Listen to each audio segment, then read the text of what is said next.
November 1st, 1855, was a crisp autumn day in St. Louis, Missouri. Over at the train station, a tinge of coal smoke filled the air for something unusual. A special excursion train from St. Louis to Jefferson City, about 125 miles west. The trip was meant to be a celebratory journey, a testament to the progress of the Pacific Railroad, one of the many railroad companies in the nascent but booming rail industry.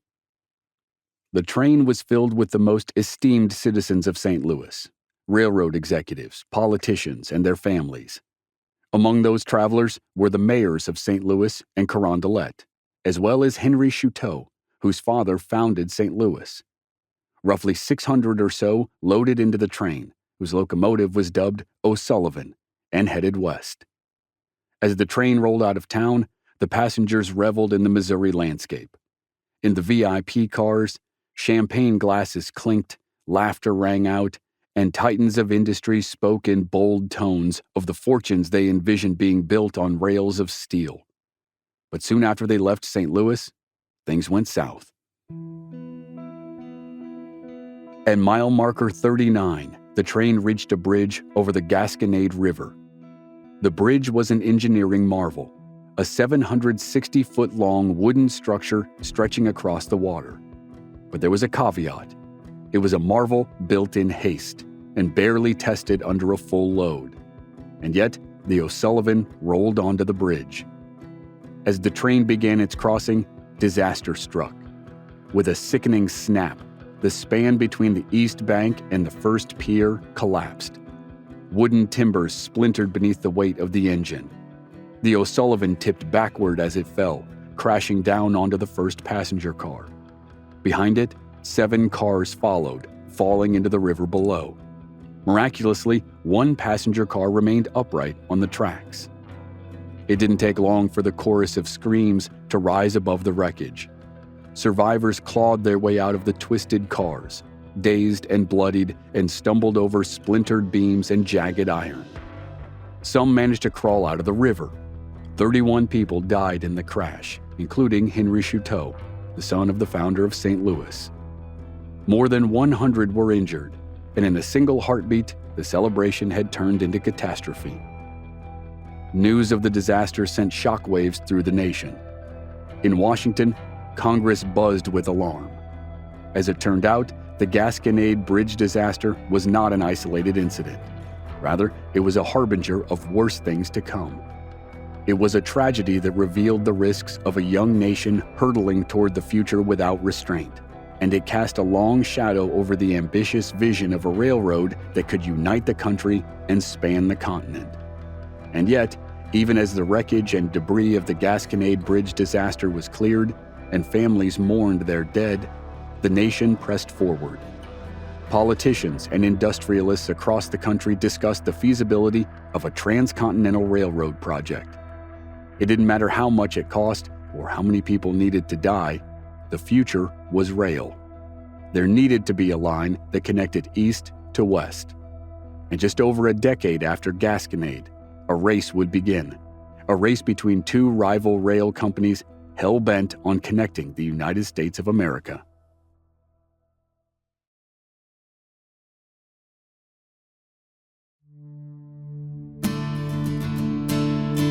From Black Barrel Media, this is Legends of the Old West. I'm your host, Chris Wimmer, and this season is Hell on Wheels, the epic story of the Transcontinental Railroad. Despite countless hardships and obstacles, the Union Pacific and the Central Pacific did what many thought was impossible. They connected the American nation by rail. This is Episode 1, The Great Race.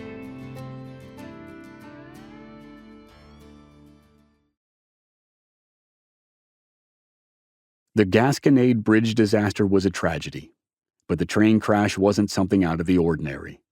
In fact, it was a symptomatic warning of the danger of the rapid progress of the booming railroad industry. By the mid-1850s, derailments, boiler explosions, and collisions were frequent, and they exposed just how fragile and dangerous the nation's rail system had become. In less than a generation, the country had gone from wagons rumbling over dirt trails to a sprawling web of steel stretching across the east and creeping toward the Mississippi River. As the U.S. became an industrialized nation, the only way to speed up progress was by embracing the rail. But the rail system was as fragmented as it was fast-growing. America's railroads were a chaotic patchwork of privately owned lines. Each company had its own schedule, its own track gauge, and its own safety practices. There were no national standards and no centralized oversight. As a result, track widths often changed at state borders, which forced passengers and freight to be unloaded and reloaded onto different cars. Meanwhile, communication between trains and stations was limited. Critical decisions were often left to guesswork, instinct, or haste.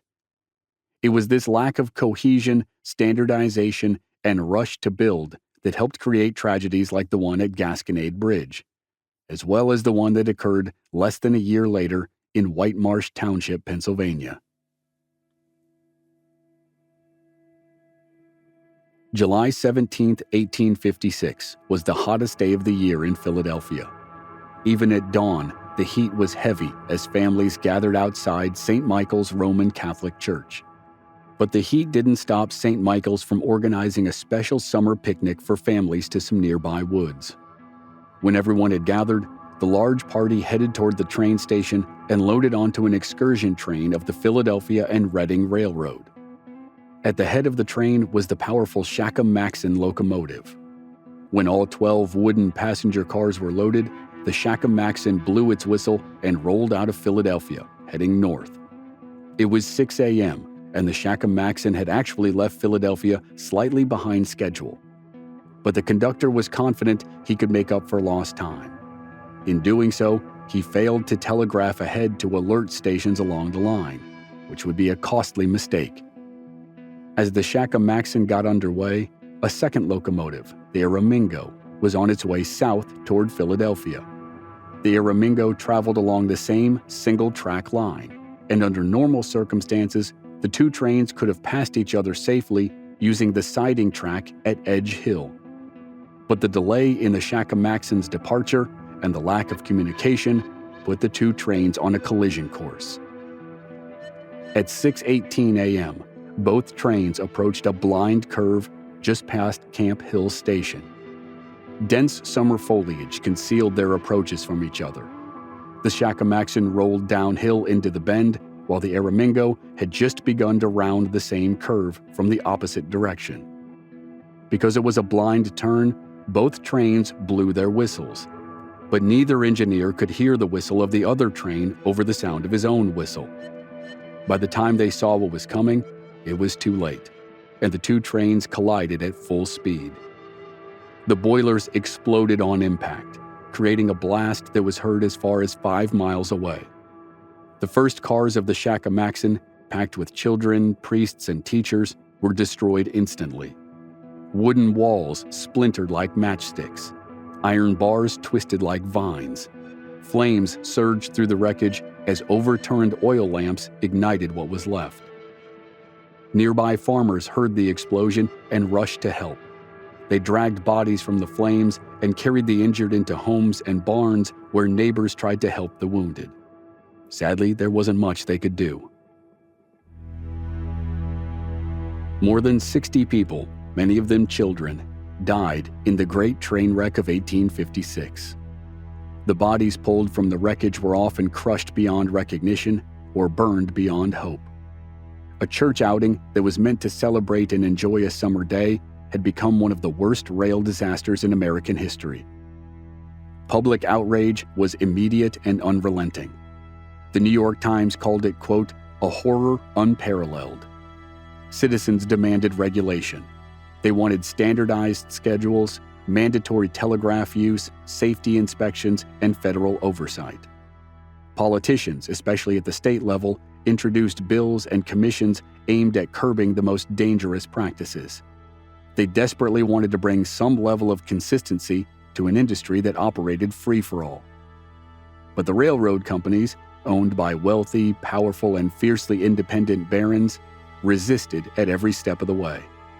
They aggressively lobbied politicians, funded sympathetic candidates, and used their economic influence to stall, weaken, or kill most of the regulatory efforts. All the while, they continued to lay track unabated. Before long, railroad barons began to consider expanding their reach farther west, beyond the mighty Mississippi River, and maybe even to the Pacific Ocean. But it would take a cataclysmic event to finally set the fantasy of a transcontinental railroad in motion.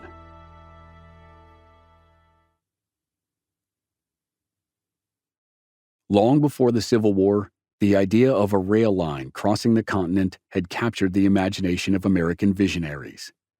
Even with advancements in wagon technology or steamboats, traveling from coast to coast took months. But building a railroad across the great expanse of the nation would cost millions. It seemed like a fool's dream. Still, innovators tried to find a way to get it done. In the 1840s, a dry goods merchant named Asa Whitney submitted one of the earliest formal proposals to Congress. He called for a line to traverse the continent and spent much of his own fortune lobbying Congress and gaining popular support for the project. But nothing materialized. In 1853, Secretary of War Jefferson Davis, soon to become President of the Confederacy, oversaw a series of surveys that explored possible transcontinental railroad routes. But no presidential administration wanted to take it on. Critics said the obstacles were too great and the costs were too high. Private investors balked at the massive scope of the project.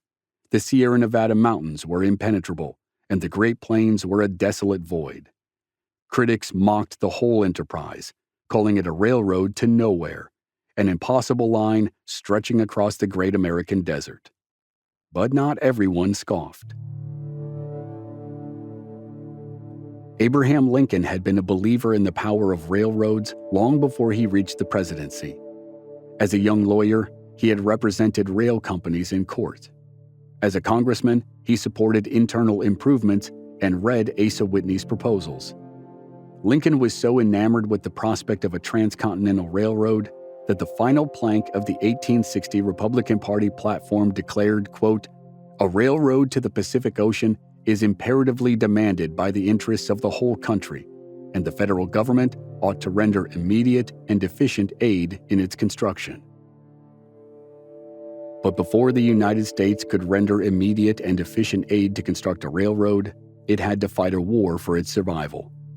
By April 1861, the United States was no longer united. 11 states in the South had seceded from the Union, and the first shot of the Civil War was fired on April 12th. Ironically, the war helped intensify the need to clean up America's rail system. For decades, North and South had developed separate rail networks, each with different track gauges, that is, the distance between the two steel rails. The Southern states had relied on a heavily decentralized patchwork of small, privately owned railroads that were often poorly maintained and loosely connected. Trails couldn't switch lines without unloading cargo or soldiers. In many cases, as the war progressed, the trains couldn't move at all. But the Union had a more integrated system. More importantly, it had better leadership in this one specific area. Herman Haupt, a Union general and railroad engineer, transformed the Union's railroads into its greatest strategic advantage.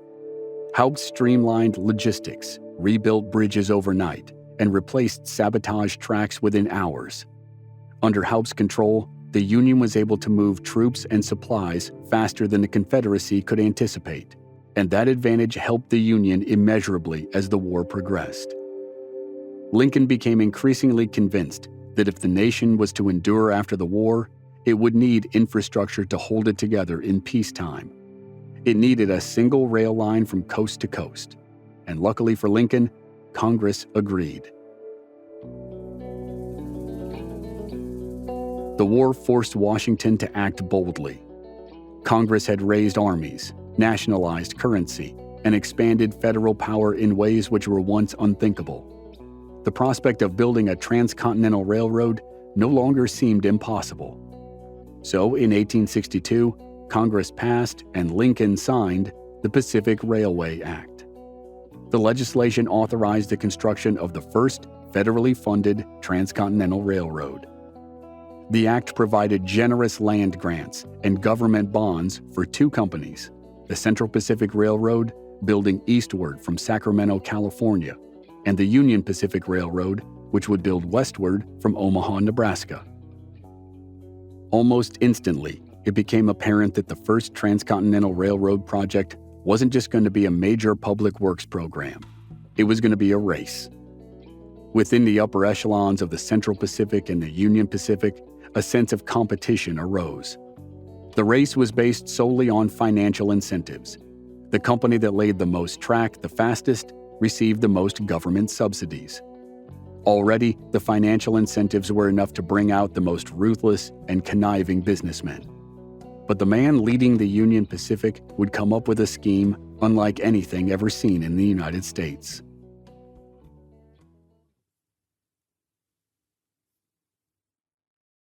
After Congress passed the Pacific Railway Act of 1862, the Union Pacific Railroad, the company set to build from east to west, was nothing more than a paper entity. The earliest leadership included a man named John Dix, who was elected president of the company in 1863. Dix was a respected former senator and Union general, and he gave the Union Pacific legitimacy.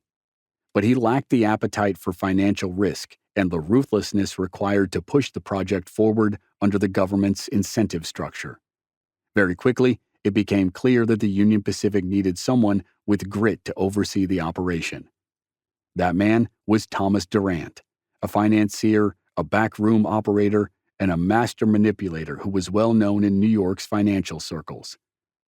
Durant had made his fortune in grain speculation, and he thrived on deception.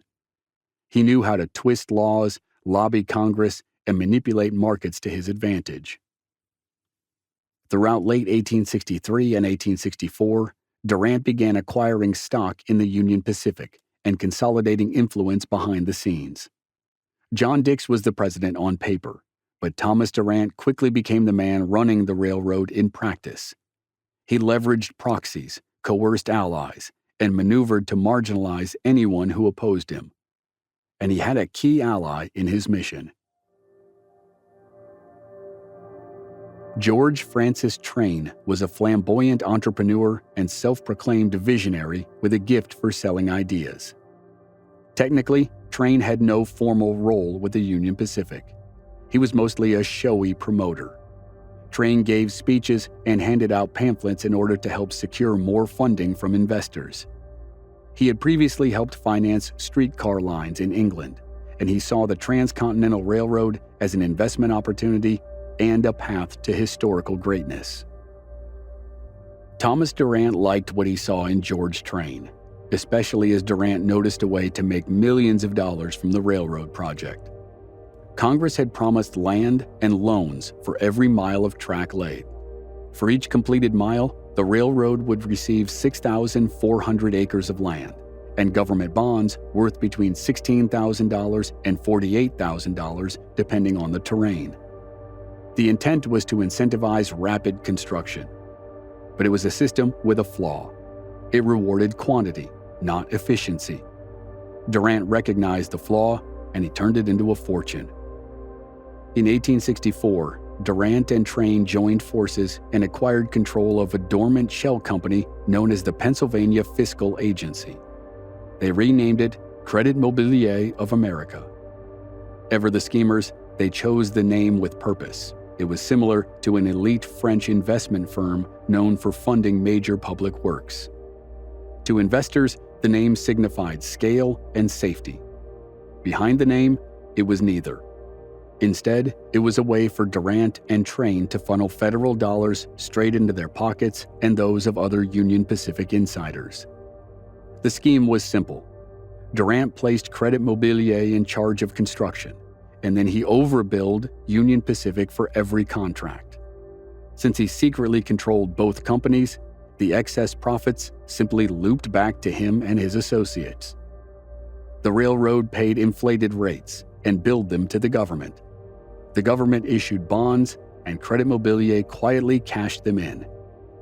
Millions of dollars in public funding passed through the scheme, and Durant and his cronies pocketed much of it before a single rail was placed. But Durant didn't act alone.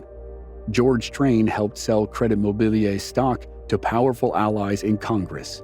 many of whom either turned a blind eye to the fraud or became financially entangled in it. Whether they understood the full scope of Durant's deception or not, their investments ensured one thing. When Durant needed more money, Congress approved it. When George Train wasn't promoting in Washington, he was promoting in the heartland. He touted Omaha, Nebraska as the gateway to the West. He personally invested in its growth and declared it the future commercial heart of the continent. He built hotels, founded businesses, and poured his efforts and energy into public relations. And in 1864, Omaha was selected as the eastern terminus of the Union Pacific Railroad. But Thomas Durant wasn't done scheming. In early 1865, as the Civil War neared its end, the federal government began demanding legitimate progress on the railroad. 3 years after the passage of the Pacific Railway Act, there had been a lot of talk and a lot of money spent, but no work had been done. Durant knew payments were awarded by the mile, so he ordered his survey crews to chart an inefficient route through Nebraska. And to continue his fraud, Durant knew he needed to get rid of John Dix, the man who was still technically president of the Union Pacific. Dix wanted the company to operate as a legitimate enterprise, and Durant knew it was only a matter of time before Dix discovered the fraud. So, Durant began to stack the company's board with loyalists. Durant tried to squeeze Dix out of the company, but Dix refused. So Durant decided he needed to launch a coup. On May 17, 1865, Durant used proxies to take control of the board of the Union Pacific.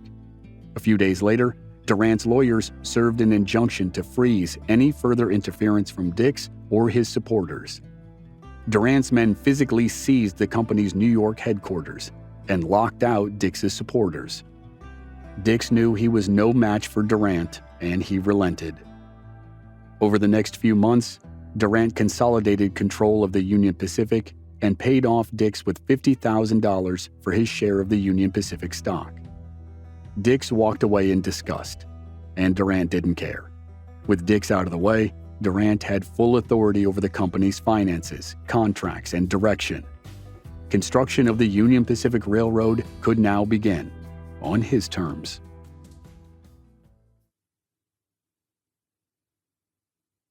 The first ceremonial spike had been driven in Omaha back on December 2, 1863, but not a single track had been laid since then. Now, in July 1865, with Durant fully in control, construction finally commenced for the Union Pacific. The great race between the two train companies was on. The Union Pacific assembled a workforce of men who were hardened and desperate, fellows with few options in life or dreams of anything beyond surviving from one day to the next. The promise of a steady wage and hot food in return for honest work seemed hopeful, even if the work was backbreaking labor. The vast majority of the Union Pacific's workers were recent Irish immigrants, fresh off the docks in Boston and New York and looking for prosperity in their new home. Some workers were Civil War veterans from both sides of the conflict, and some were newly freed slaves from the South, hoping to start a new life now that they were no longer in bondage. No one thought building a railroad would be easy, but right out of the gate, the Union Pacific's workforce discovered just how hard the project was going to be. While the Nebraska prairie didn't feature mountains, the terrain offered its own kind of punishment. Starting in December meant starting in winter.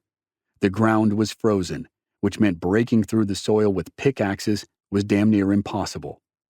Making matters worse, relentless winter winds tore at their skin and sandblasted their faces.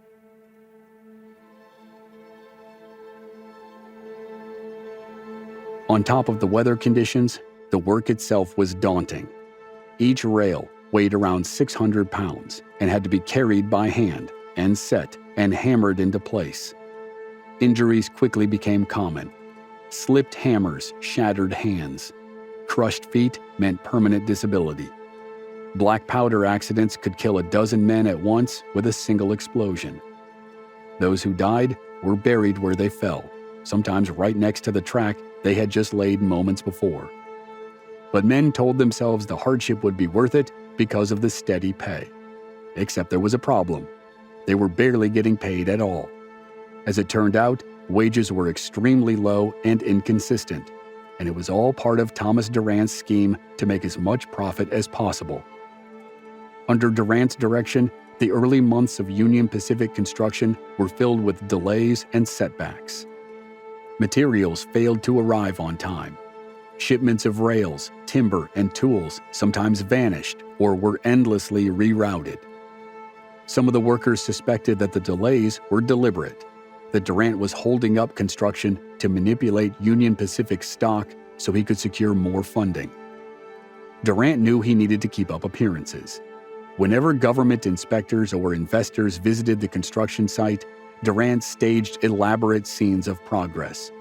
Hundreds of workers would labor furiously for a few days, spiking rails, laying ties, and performing the act of building the railroad for cameras and congressmen. Then, when the officials left, the tempo slowed down and the crews sat idle. Supplies, once again, started to disappear. But the charade could only last for so long. As the months began to tick away throughout 1866, reports on the lack of progress made several politicians suspicious. By the summer, after 6 months of quote-unquote work, only 50 miles of track had been laid west of Omaha. Pressure from Washington began to mount as headlines turned hostile toward the Union Pacific. Thomas Durant knew he needed to find a new narrative that could help explain the delays, justify the costs, and shift the blame. If he wanted to maintain control of the railroad, as well as the flow of money into his pockets, he needed a scapegoat. Luckily for him, the Great Plains provided the perfect solution.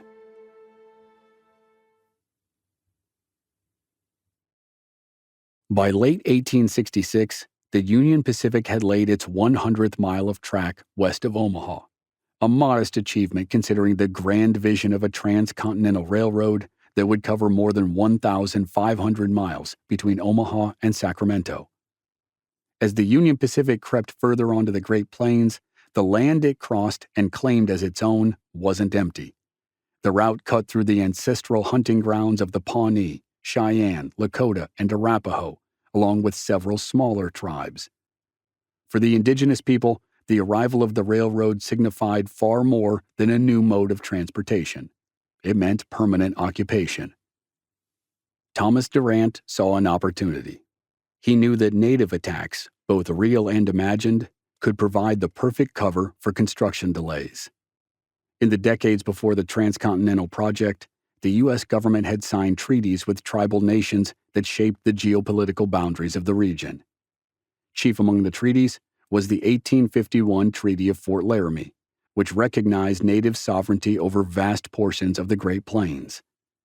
The treaty guaranteed hunting rights and the protection of tribal lands from development, and it permitted safe passage along selected trails. But it did not include clauses for permanent infrastructure of railroads, forts, and telegraph lines. The coming of the Transcontinental Railroad suddenly gave way to an existential crisis. Many Native leaders initially responded to the threat of the railroad with diplomacy. They had watched for years as buffalo herds dwindled and wagon trains poured west. Some tribes had actually guided settlers and traded along the North and South Platte rivers in Nebraska, Wyoming, and Colorado. Now there were tribes who saw the coming railroad as an opportunity to solve their own squabbles with different tribes. The Pawnee, for example, welcomed the arrival of the Union Pacific because they wanted the Americans' help against their own bitter rivals, the Lakota. Pawnee warriors offered their assistance in protecting railroad workers and helped prepare the workers against hostile tribes by staging mock attacks. It was basically 19th century war games. But few tribes were as friendly as the Pawnee. The Northern Cheyenne, the Lakota, and the Arapaho hated the encroachment. Throughout 1866, Lakota warriors raided the Union Pacific, often stealing livestock from the railroad supplies. Occasionally, the two sides engaged in small-scale skirmishes. Nothing scared Union Pacific workers like seeing a Lakota scouting party on the horizon, watching them work. In the camps, whispers of marauding war parties kept tempers high and revolvers loaded. Workers swung their hammers by day and stood watch by night, waiting for violence and bloodshed to erupt. And Durant used the fear as propaganda and an excuse for delay. Whenever Washington officials or investors questioned the Union Pacific's stagnant progress or ballooning expenses, Durant pointed to what he called Indian troubles. He circulated reports of roving bands of warriors setting fire to rail ties, attacking camps, and stealing livestock. The attacks were sporadic, but they were enough to stir real panic and to gain Durant and the Union Pacific more political capital. Before long, Durant demanded that Washington send the army for help. If Congress truly wanted to see the railroad built, the crew was going to need protection. Washington obliged and sent soldiers to guard the railhead and protect survey teams. In the eyes of Washington, the Union Pacific was no longer just an infrastructure project, it was a military campaign. But for Durant, bringing in the army was just one more cog in his money-making scheme. As the railroad limped through Nebraska toward Wyoming, Durant continued to funnel all aspects of the project, materials, labor, and military security, through his shell company. His scheme continued to make a fortune, but it was on borrowed time. The following year, there would be a reckoning for Thomas Durant. And while Durant held up construction on the Great Plains, another railroad company was tackling the most daunting and dangerous part of the Transcontinental Railroad. If the Union Pacific crew hated the conditions in Nebraska in the winter, they would hear stories from the Central Pacific crew that would blow their minds. More than 1,000 miles to the west in California, the Central Pacific had men dangling over cliffs in baskets and plowing tunnels through snow so they could blast tunnels through the Sierra Nevada mountains.